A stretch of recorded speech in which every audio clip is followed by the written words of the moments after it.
So, something is stirring, shifting ground.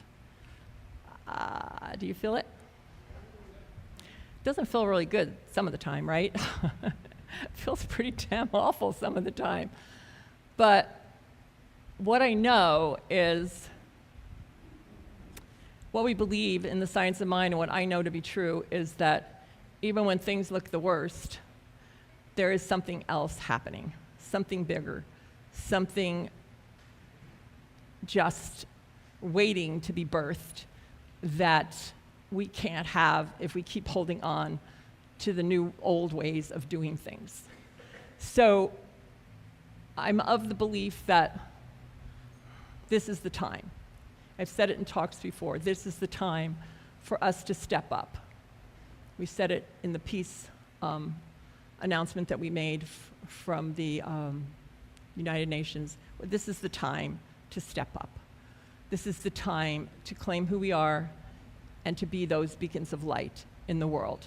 I know that's the truth, and I know we're not going to get it by scrolling down the news stream and scaring ourselves and all of that stuff. Not that we shouldn't be aware of what's going on. We should be aware, because how are we going to be peacemakers? How are we going to be the movers and shapers that they talk about in the song, if we don't know what's going on? But we have to take the higher road. And for me, the only way to take that higher road is to know who I am, first of all, foremost. And I have dug very deeply into that for the past, probably since 1998, and it was a long road to remember who I am. And I went through many teachers, and I went through lots of reading and studying, becoming a practitioner, becoming a minister, becoming a doctor, eventually, of consciousness studies. So I've been on this trek for a long time, but I don't think, and my thing is to help others to remember who they are. That's why we say, I am magnificent every Sunday. And we don't get tired of saying it, because a lot of people don't feel very magnificent. They don't feel magnificent when their bankroll is down to zero, or when they're suffering from, some kind of illness, or they're near death, or whatever. They don't feel it necessarily. And I feel that I have chosen that mission, to be here, to be that person, and to hold that vision, and to hold that vision in the center. That's why I feel that it's so important when we meet, because we come together to remember that. And sometimes we just, like I said, we can't remember it on our own. So I guess my question to you would be, do you know who you are? And do you remember that? And can you, maybe I invite you to accept that maybe that's the foundation to carry us through this time into our new world, which I believe we're building. So there's a statement in the Bible, and I'm going to read it because I think it says it. In Matthew, and I don't usually read from the Bible, but here we go. Everyone who hears these words of mine and acts on them will be like a wise man who built his house on a rock. The rain fell, the floods came, and the winds blew and beat on that house, but it did not fall because it was founded on a rock. So what rock is he talking about? The only rock I believe he's talking about, and if you really look at it, because we really, when we do read from the Bible and the science of mind, we read from it from a metaphorical standpoint, mystical metaphorical standpoint. And the rock, like he said, his words was that God is within us. His words were love your brother. His words were love God like you love your brother like you love yourself. Those were his words. And that's the rock. Remember who you are, and love, and have compassion, and stand firm in that, and don't let anything sway you from it. Because if you stay steady if you're on the shifting sand, you're just going to go falling into whatever is happening and whatever somebody's saying. Like they said in the peace announcement I made, check your facts before you put them on your social media if you use social media. Don't just assume because you read something that that's the truth, So, yeah, so what's your rock? Do you have that rock? And I also, like I said before, I believe I'm here for that reason, to steady myself, and my mission here is to help others to steady themselves. I was listening to, I've been listening a lot to Dolores Cannon. I think that's her last name. She was a prophetess and mystical, psychic, reader. Lots of people respect her. Does anybody know who she is, Dolores Cannon? Yeah, she's really special. And one of the things she said, and I really took it to heart, because she said, like, the world, she was doing predictions for 2025 and 2026, and she was saying that a new world is being born, that there would be a lot of, tumultuous, whatever the word is, and crazy times, and she didn't use those words, and desperate times, and stressful times, and anger and violence, and all these things. And I think it's accentuated too because we have media now. I don't think it's changed that much, really. I think it's accelerated so much because the media is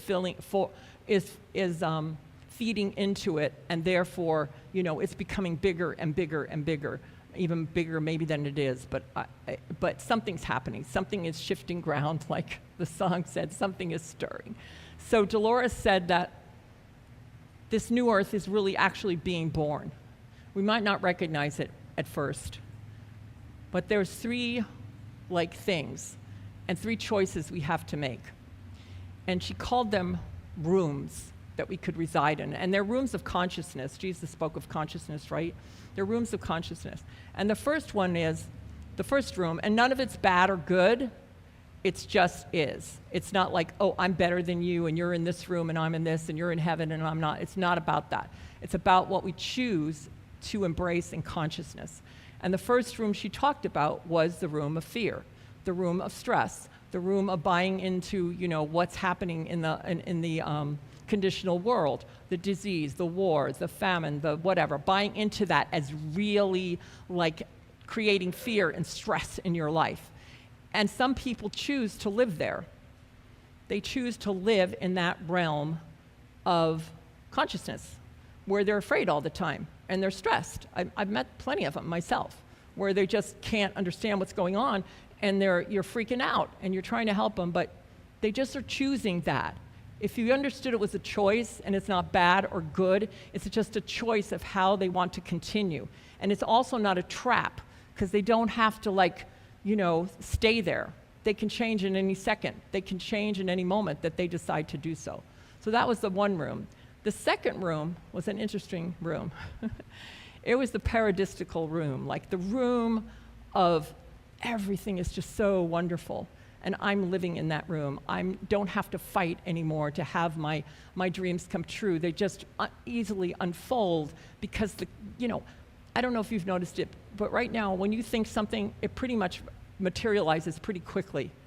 And it's that kind of place where, you don't have to fight so hard and struggle anymore, because the energies are so vibrant right now and so in tune, and we're so in tune. These people that are in this room are so in tuned with it, and they've worked out their problems. They've worked out their stuff. They've gone through it. They've examined their lives. They've let go of stuff. They've called in forgiveness. They've done all of that work, and so they've chosen this paradisical living of being in this room, and I think that's beautiful, and that's wonderful. And that's another choice.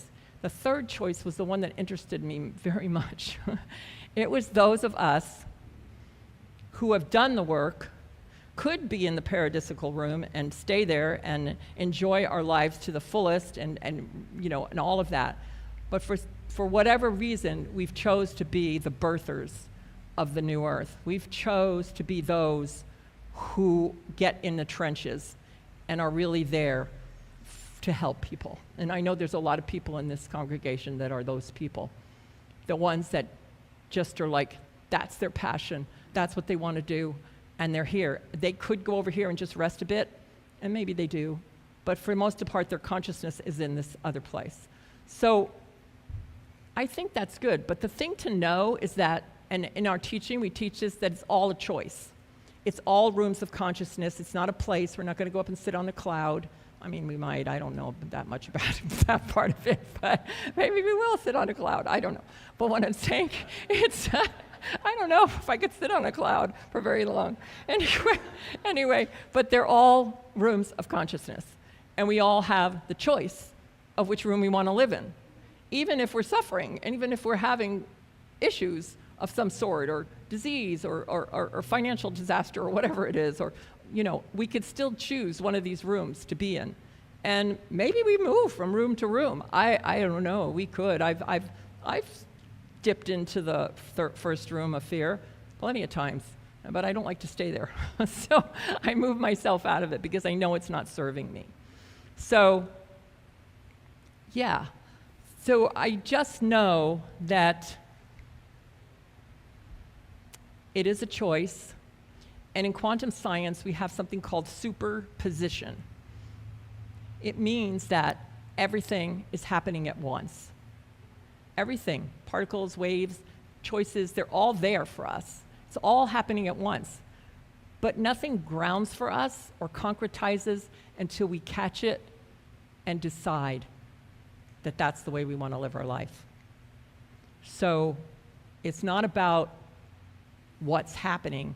It's about how do we choose to be in the world, and what do we want to concretize for our lives, because it's all available.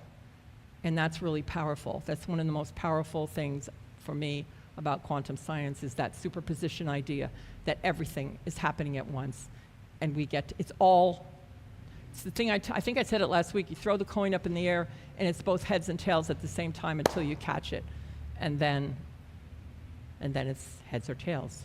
So, right? Whatever you catch.